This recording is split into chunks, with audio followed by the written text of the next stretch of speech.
अब आपको लेकर चलेंगे प्रयागराज। मोहम्मद मोइन इस वक्त हमारे साथ मौजूद हैं और मोहम्मद मोइन, आज उत्तर प्रदेश प्रयागराज में सबसे ज्यादा पत्थर चलने की तस्वीरें देखने के लिए मिली। फिलहाल वो अटाला इलाका जहां पर सबसे ज्यादा हुड़दंग मचा, हालात अब कैसे हैं?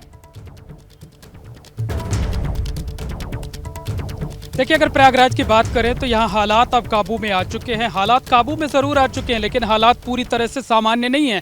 ये वो पीछे का इलाका है जिसे अटाला कहा जा सकता है, और यहाँ से 500 मीटर दूर पर वो जगह है जो इस्लामिया तिराहा है, जहाँ पर सबसे पहले प्रदर्शन किया गया और वहीं से हिंसा की शुरुआत हुई। लेकिन इस तरफ जाने वाले जो भी रास्ते हैं उन्हें बैरिकेड करके बंद कर दिया गया है। पैदल भी लोगों को आने जाने की इजाज़त नहीं दी जा रही है।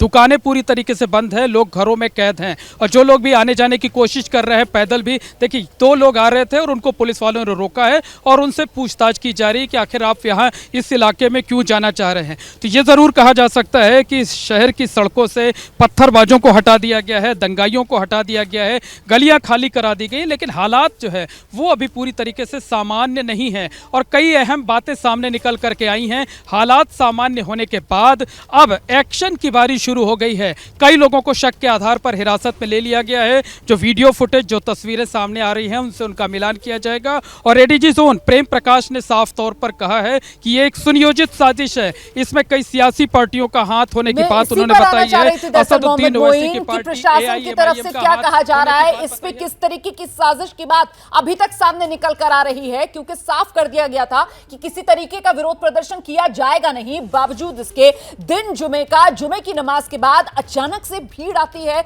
और बढ़ती चली जाती है, और फिर यह प्रदर्शन, उग्र प्रदर्शन।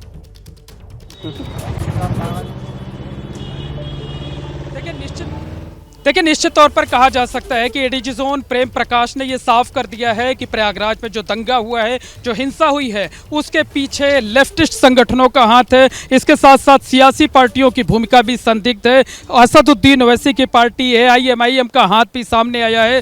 समाजवादी पार्टी के नेताओं की भूमिका भी सामने आई है। तो जांच कराई जाएगी कि किस नेता की, किस पार्टी की क्या भूमिका रही है। कुछ अन्य, और खास तौर पर उन्होंने एक बात यह कही है कि जिन लोगों ने प्रयागराज में CAA के खिलाफ, NRC के खिलाफ आंदोलन खड़ा कराया था, कई महीने तक आंदोलन को चला कर रखा था, उन्हीं लोगों का हाथ इस दंगे में, इस हिंसा में है। सारा नाम की एक महिला का भी जिक्र उन्होंने किया है। सारा नाम की वो महिला जो है वो CAA के आंदोलन में बहुत सक्रिय रूप से रहती थी। महिलाओं को सामने कर आंदोलन उसने कई महीने तक चला रखा था। और जो पुलिस की तरफ से जानकारी दी जा रही है कि सारा वो महिला है जो हिंदी के मशहूर साहित्यकार मुंशी प्रेमचंद के परिवार से जुड़ी हुई है। उसने इंटरकास्ट मैरिज की हुई है और उसके बाद उसने बगावती तेवर अपना लिए हैं। तो पुलिस का साफ तौर पर कहना है कि उसकी भी तलाश की जा रही है, उस पर भी शिकंजा कसा जाएगा, उससे भी पूछताछ की जाएगी। और सुबह ही प्रयागराज के SSP अजय कुमार ने हमें यह जानकारी दी थी कि 46 संदिग्धों की एक सूची बनाई गई है। आशंका इस बात की है कि ये लोग गड़बड़ी कर सकते हैं, और 46 लोगों की निगरानी के लिए 162 पुलिसकर्मी तैनात किए गए हैं। यानी हर एक संदिग्ध के पीछे 3 से 4 पुलिसकर्मी लगाए गए थे। लेकिन वो सारी की सारी कवायद बेकार साबित हुई। आखिरकार प्रदर्शनकारी इकट्ठा हुए, जुमे की नमाज के बहाने, विरोध करने के बहाने। पुलिस शांतिपूर्वक ढंग से प्रदर्शन होने दे रही थी, उसके बावजूद लोगों ने पत्थर बरसाए, आगजनी की, और 1.5 घंटे तक तो ये पूरा का पूरा जो एक इलाका है अटाला और आसपास का, वो जलता रहा। जमकर पत्थरबाजी की, पूरी सड़कें, पूरी गलियां पत्थरों से पट गई थी, आगजनी की गई थी, फायरिंग की गई थी, बमबाजी की गई है, लगातार बम फोड़े जा रहे थे। और इस वक्त ये जरूर कह सकते हैं कि हालात काबू में हैं, लेकिन अटाला और आसपास के इलाकों में अब भी रह रहकर गलियों से बम फूटने की आवाजें आ रही हैं। और यही वजह है कि ADG समेत तमाम जो बड़े अधिकारी हैं वो इन्हीं इलाकों में लगातार गश्त कर रहे हैं, कैंप कर रहे हैं, नजर बनाकर रखे हुए हैं। और जो दंगा प्रभावित इलाका था पूरा सील कर दिया गया है बैरिकेड करके। जैसे ये तस्वीर आप देखिए, ये रास्ता है मीरापुर चौराहे की तरफ से, ये रास्ता आता है, और किसी को पैदल भी ना बाहर जाने दिया जा रहा है, ना अंदर आने दिया जा रहा है। वाहन तो बिल्कुल नहीं चलने दिए जा रहे, लेकिन जो लोग पैदल भी आ रहे हैं उनसे पूछताछ की जा रही है, और पूछताछ के बाद ही उन्हें इस इलाके में अंदर जाने दिया जा रहा है। तो निश्चित देखिए, ADG जोन प्रेम प्रकाश जो है वो फिर से एक बार इस तरफ आ गए। हम उनसे बात कर लेते हैं और जानने की कोशिश करते हैं कि आखिरकार क्या कुछ हुआ, किन संगठनों की भूमिका सामने आई है, कितने लोगों की गिरफ्तारी की गई है, कितने लोगों को हिरासत में लिया गया है, क्या कुछ किया गया है। तो ADG जोन प्रेम प्रकाश साहब हमारे साथ हैं। सर, क्या इस मामले में अभी तक कुछ गिरफ्तारियां हुई हैं या किन संगठनों का नाम सामने आया अब तक? इसमें कई लोगों के नाम सामने आए थे, जिसमें ये बड़ी मस्जिद के जो पेशे इमाम हैं इनका नाम आया। मैनेजमेंट जो यहाँ पर कॉलेज का है उनके नाम इसमें पहले से ही बताए गए थे। जो मस्जिदिया में जो जुमा की नमाज के बाद इनका एक मिला था कि ये लोग इकट्ठा हो सकते हैं, तो इन लोगों ने भी कोई प्रयास नहीं किया। पहले इन्होंने आश्वस्त किया था कि ऐसा कुछ नहीं होगा। यहाँ अली अहमद जो पेशे इमाम है इनका नाम सामने आया था। शाह आलम जो प्रेसिडेंट AIMIM के मुस्लिम एक्टिविस्ट हैं, जीशान रहमानी का नाम आया। उमर खालिद जो एक्टिव थे, इन्होंने सोशल मीडिया पर भी पोस्ट डाली थी।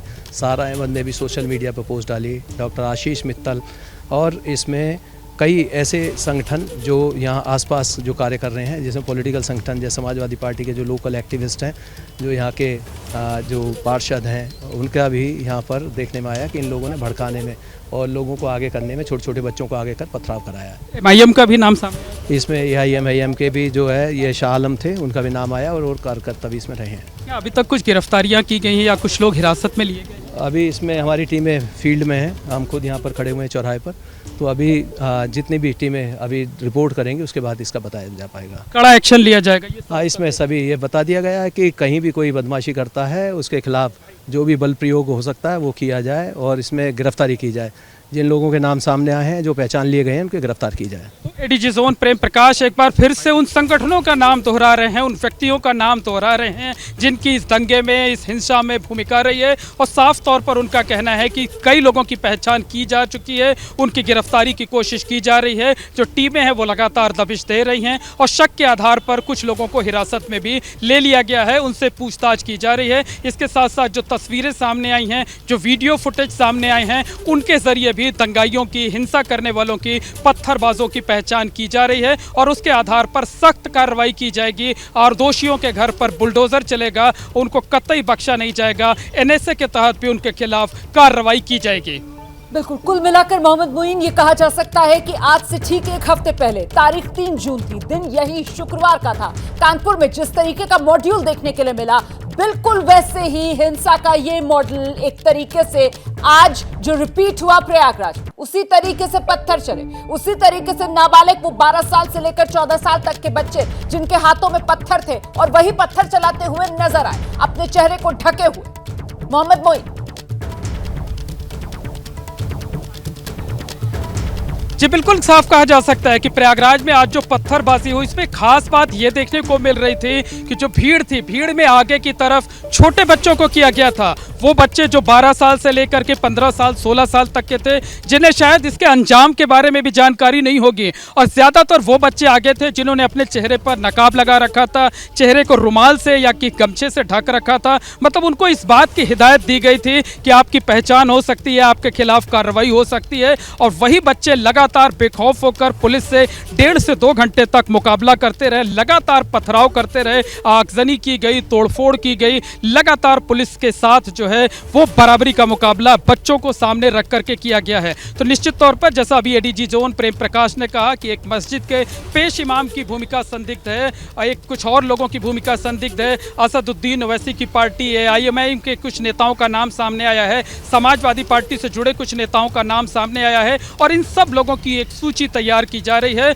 और इसी सूची के आधार पर ताबड़तोड़ दबिश दी जा रही है। इन सब की गिरफ्तारियां जल्द से जल्द की जाएंगी। सारा नाम के एक महिला की भी तलाश है। ये वो महिला है जो CAA के आंदोलन के दौरान लगातार एक्टिव रहती थी, लगातार महिलाओं को इकट्ठा करती थी। तो प्रशासन का कहना है कि हालात अब सामान्य हो गए हैं, काबू में आ गए हैं और अब एक्शन की बारी है। एक्शन होगा, सख्त एक्शन होगा, बुलडोजर तक चलेगा, NSA तक लगाया जाएगा। इस तरीके का संदेश देने की कोशिश प्रशासन की तरफ से की जा रही है। बिल्कुल, लेकिन साथ ही साथ प्रशासन को यह भी जवाब देना होगा कि कानपुर में हुई हिंसा के बाद आज जब पहले ही मामले को संवेदनशील मानकर इतनी सतर्कता बढ़ती जा रही थी, बावजूद इसके लोकल इंटेलिजेंस क्या कर रहा था, बावजूद इसके इतनी तादाद में इतनी ज्यादा भीड़ का एकजुट हो जाना और इतने पत्थरों का इंतजाम हो जाना और इस तरीके से करीब घंटे भर तक यूं पत्थरबाजी होना, इसके लिए जवाबदेही किसकी, जिम्मेदारी किसकी? ये वो तमाम सवाल हैं जो जवाब का इंतजार कर रहे हैं और आगे आपको लेकर चलेंगे। उबैदुर रहमान भी हमारे साथ लगातार बने हुए हैं, मोहम्मद मोइन पल पल का अपडेट हमें दे रहे हैं। ABP न्यूज आपको रखे आगे।